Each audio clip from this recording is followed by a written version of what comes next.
In the icy silence of Central Park, Thomas reveals a painful secret from the past. Eleanor's heart shatters, testing the limit of her forgiveness and love. Eleanor slowly walked the winding paths of Central Park, each step a silent meditation. Since her husband, Richard, died 2 years ago, the park had become her refuge, a place where she could feel the breeze and watch the changing seasons that somehow comforted her in her constant longing. That autumn day, the leaves danced in the air with a golden glow, making the world seem, for a moment, a less lonely place.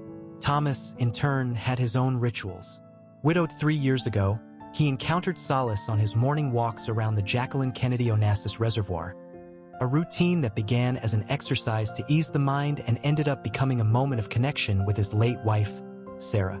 He always stopped at the same bench, a little worn out by age and weather, but still firm, to rest and maybe read a few pages of a book. On one of these mornings, as Thomas quietly read his book, The Miserable, one of Sarah's favorites, he was interrupted by a gust of wind that tore off the hat of a passing woman. Instinctively, he stood up to catch him, running lightly before reaching him in the air.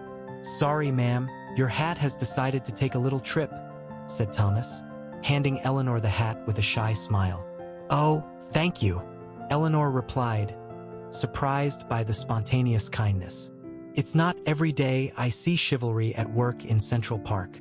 It's a pleasure to help. This is a good place for reflection, isn't it?" Thomas commented as they both began to walk side by side. "Yes, it is true. This park has been my companion on many days of reflection," Eleanor agreed, feeling a strange and instant ease in Thomas's presence. "My name is Eleanor, by the way." "Thomas," he replied, reaching out. "And I fully agree. There's something about being surrounded by nature that calms the soul. Don't you think?" As they talked, they continued their walk along the path that bordered the lake, sharing pieces of their lives, discovering that both found in the park a sanctuary of memories and losses. Without realizing it, the conversation unfolded beyond the trivialities, touching deeper memories and dreams they still had. At the end of their unexpected encounter, Thomas and Eleanor felt an unexpected connection, a mutual comfort in their shared stories. They said goodbye with the tacit promise to seek that new friendship, unaware that fate had much more in store for them. In the days following that unexpected encounter, Eleanor found herself, for the first time in many years, eager for the morning's arrival. The park, with its boulevards of multicolored trees and the gentle murmuring of the wind, seemed to call for her not only for the promise of peace, but for the possibility of meeting Thomas again. Without a definite plan, but with a new brightness of expectation, she adjusted her routine to match the time she first met him. Thomas also felt a change in his daily routine. The conversation with Eleanor had brought a new perspective to his morning walk. He began to notice in more detail the beauties of the park. Each corner seemed full of possibilities, and perhaps the hope of seeing her again was one of those possibilities. On a particularly cool morning, while walking near the place where they had first talked, he saw her standing near the lake, feeding some birds. "Do you also like birds?" Thomas asked, approaching with a shy smile. Eleanor looked up, surprised, but a quick smile lit her face as she recognized him. "Oh, Thomas, yes, I like it. They seem so free and carefree. And you, do you come here often at this time?" "Recently, yes," he admitted. "Especially after our last conversation. It seems the park has gained new colors for me." They both laughed softly, recognizing how significant their chance encounter had been. They decided to walk together, following the path around the lake. The conversation flowed naturally, touching on small joys and sorrows, hobbies and passions. With each word, the past began to weave subtle connections between them, bringing a surprising familiarity. "Have you ever lived here?" Thomas asked, curious about how easily they understood each other. "Actually, yes. I grew up in Brooklyn, but I often came to the park. There was a boy I used to come here with a long time ago." Eleanor stopped, a note of nostalgia in her voice. Thomas felt his heart tighten a little. "I also came here when I was younger, with a special girl. We were very close." The two stopped, looking at each other, the air charged with a sudden realization. Eleanor felt a tremor of emotion. Her name was Eleanor, by any chance?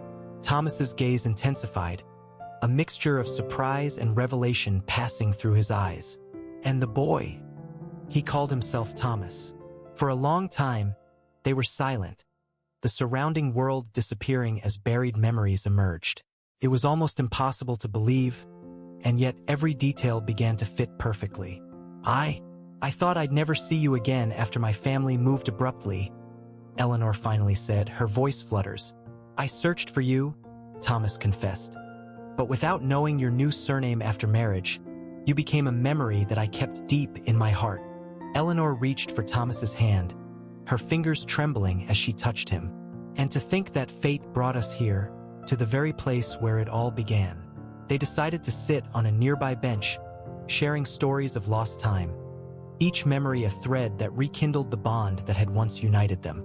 The park, with its casual visitors and the soft glow of the autumn sun, witnessed the rebirth of a love that had waited patiently, quietly, for time and destiny to align. Let's not waste any more time, Thomas said, holding Eleanor's hand firmly. Not this time, Eleanor nodded, tears of joy and relief shining in her eyes. Not this time.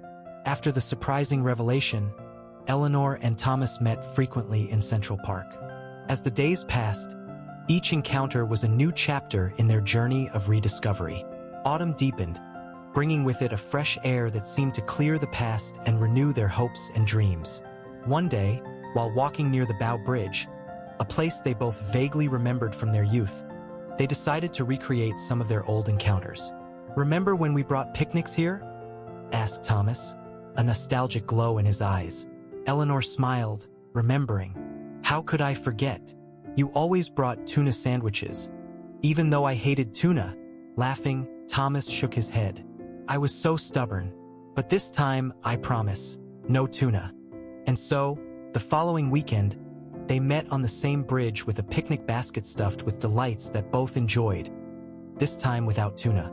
Sitting under the shade of the trees, beside the gleaming lake, they shared stories of their lives after separation, challenges, losses, and small triumphs.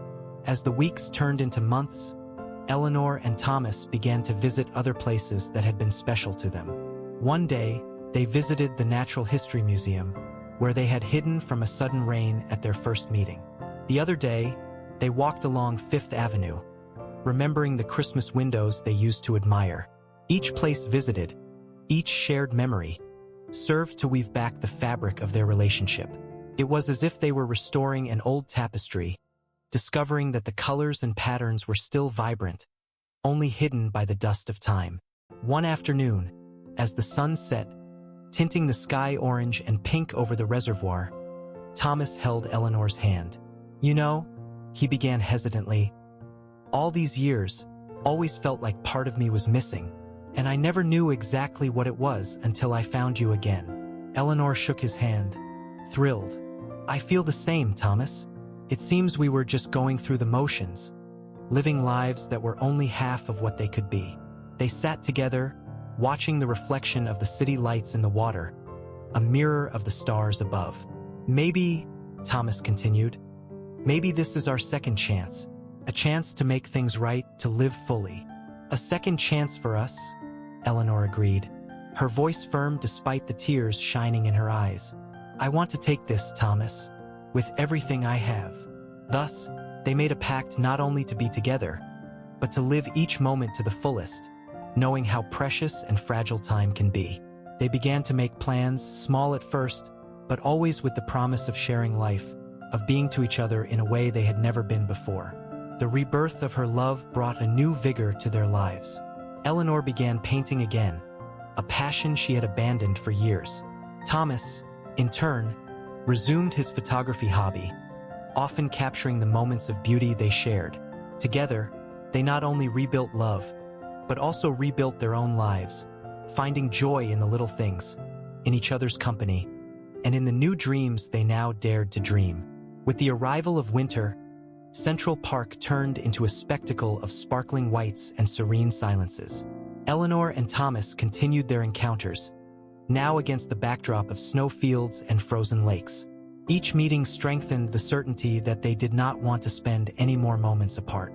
One icy December afternoon, as they walked hand in hand through the mall, the long boulevard lined with bare plane trees that seemed to hold winter secrets, Thomas stopped and looked into Eleanor's eyes.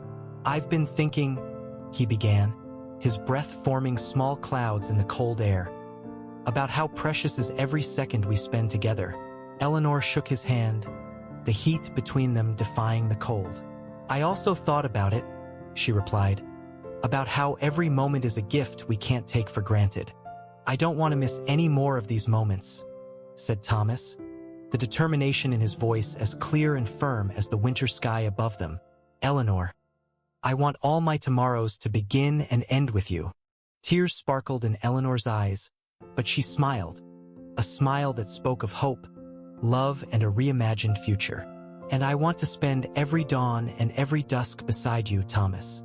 Not as friends or as lovers of the past, but as partners who have chosen, against all odds, to find a new beginning together." At this time, with the snow gently falling around, as if the sky itself was celebrating their union, Thomas knelt down, removing a small box from his coat pocket. "Eleanor, would you do me the honor of being my wife, again and forever?" The park was quiet, the sounds muffled by snow, as if the whole universe was waiting for Eleanor's response.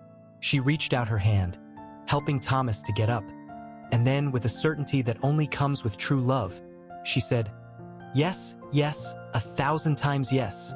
Embracing, they promised that the next chapter of their lives would be written together. They decided not only to live together, but also to celebrate their reunion and their future marriage with a simple ceremony at Belvedere Castle, inside the park in early spring, when the flowers would begin to bloom, symbolizing the rebirth of their lives.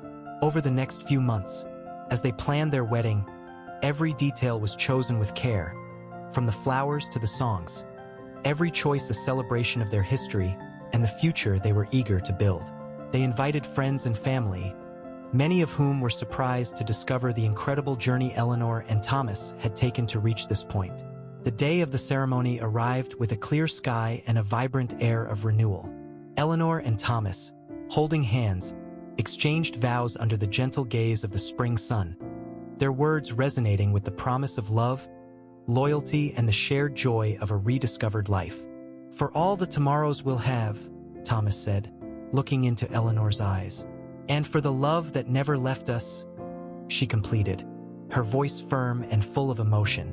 After the ceremony, as they walked together along the paths of the park, now full of spring flowers, they felt as if, finally, after so many years of separation and loneliness, they were at home. Central Park, witness to their lost youth and now their rediscovered love, would forever remain their special place, where fate first united them and then reunited them again. If you like this exciting story, help us by leaving your like and subscribing to our channel. Until the next story.